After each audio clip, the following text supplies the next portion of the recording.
viongozi wetu wa serikali yetu katika wilaya yetu ya Sumbawanga mjini mliopo hapa, lakini ndugu kamati ya maandalizi, ndugu wageni waalikwa wote, kwanza nianze kwa kumshukuru Mungu sana kwa ajili ya neema hii ambayo ametupa siku ya leo kuwepo mahali hapa kwa ajili ya tukio hili muhimu sana la tamasha la kumshukuru Mungu. Kushukuru Mungu ni jambo la muhimu sana.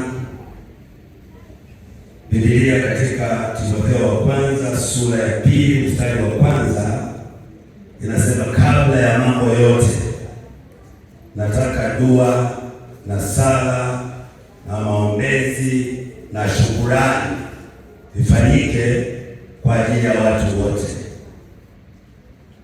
Kiendelea kusoma mstari pale chini anasema, na kwa ajili ya watawala, ili tuweze kukaa au kuishi kwa amani. Ndugu zangu, nataka niseme kwamba jambo lililofanyika au mpango ulioandaliwa huu ni wa muhimu sana kumshukuru Mungu, kwa sababu moja, ni mapenzi ya Mungu. Ni mapenzi ya Mungu kumshukuru. Ukisoma Wathesalonike wa kwanza sura ya 5 mstari ule wa 18 anasema, shukuruni kwa kila jambo, maana hayo ni mapenzi ya Mungu. Kwa hiyo kuwepo kumshukuru Mungu ni mapenzi ya Mungu. Nataka niseme kwa niaba ya maaskofu tuliopo hapa pamoja na wachungaji, sisi tunahamasisha kumshukuru Mungu kwa kila jambo, kwa sababu tunajua Mungu anapendezwa sana na watu walio na mioyo ya shukrani. Nina uhakika hata sisi kama wanadamu, mtu akikushukuru kwa sababu ya jambo ulilofanya, unatiwa moyo sana. Kwa Mungu wetu anafurahi sana tunapomshukuru, pamoja na kwamba binadamu kama binadamu huwa mara nyingi tunaangalia mambo madogo sana ambayo yanasababisha tufike mahali tushindwe kushukuru, wakati yapo mengi ambayo Mungu ameyafanya.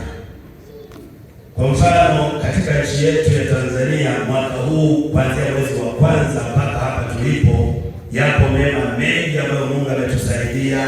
Amani ilikuwa imetawala, hata kama kuna shida inatokea kidogo ndani ya siku moja mbili, bado sio sababu ya kushindwa kumshukuru Mungu, kwa sababu Mungu wetu anastahili kushukuriwa, tofauti na nchi za watu wengine ambao wamekuwa na shida kuanzia mwezi wa kwanza mpaka sasa. Sisi kwa neema ya Mungu tunaendelea kuona amani inaendelea kutawala katikati yetu. Jina la Bwana Yesu libarikiwe. Na sababu ya pili ni kwamba Mungu ni mwema. Tuna sababu ya kumshukuru Mungu kwa sababu yeye ni mwema katika maisha yetu.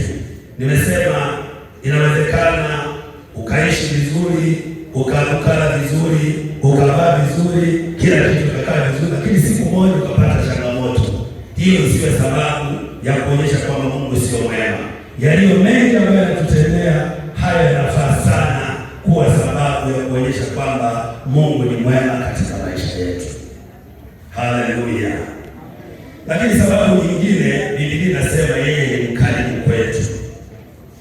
Mpaka katika kitabu cha Zaburi 116 mstari wa 12 anasema, nimrudishie Bwana kwa ukarimu wake aliyonitendea. Mungu wetu ni mkarimu kwetu. Yapo mengi ambayo anatukarimu, yapo mengi ambayo anatufadhili, yapo mengi ambayo anatupa. Kwa sababu hiyo sisi sote tuna wajibu wa kushukuru Mungu kwa ajili ya taifa letu, kwa ajili ya rais wetu, kwa ajili ya wakuu wetu wa mikoa, kwa ajili ya wakuu wetu wa wilaya, kwa ajili ya viongozi wetu wa kata, tarafa, kwa ajili ya viongozi wetu wa vijiji, kwa ajili ya viongozi wetu wa mitaa, kwa ajili ya viongozi wa makanisa, kwa ajili ya familia zetu. Kwa hiyo tuna mambo mengi ya kumshukuru Mungu sana, kwa kuwa yeye ni mwema kwetu na ni mkarimu kwetu. Lakini kuna jambo la muhimu sana ambalo ni sababu ya kumshukuru Mungu, kwa sababu katika kitabu cha Yeremia sura ya 30 mstari wa 19 mpaka 22 anasema tunapomshukuru Mungu yeye atatuongezea. Kwa hiyo kutupa maongezeko ni pale ambapo tunashukuru katika kile kidogo tunachokipata, ndio unakuwa mlango wa Mungu kutufungulia ili tuweze kupata maongezeko zaidi. Nilikuwa najaribu kunaonana hapa kwamba kuna nafasi nyingine, na kama ni hii moja kwa moja nimalize ili ratiba zingine ziendelee vizuri. Jina la Bwana Yesu libarikiwe. Kwa hiyo kumshukuru Mungu ni jambo la muhimu sana sana sana. Lakini jambo la mwisho, hata kama siwezi kusema yote, ni ulinzi wa Mungu juu yetu.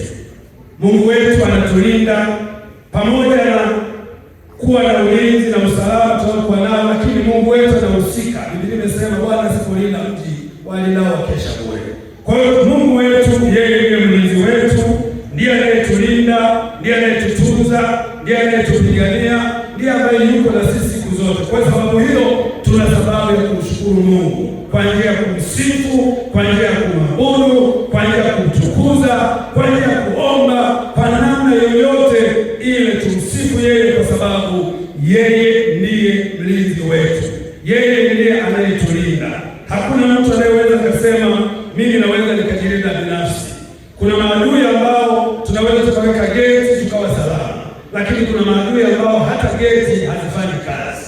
Wanaweza wakapenya kwa namna yoyote akakuta, lakini nini kinakusaidia uendelee kuwa salama? Ni Mungu wetu wa mbinguni anakulinda.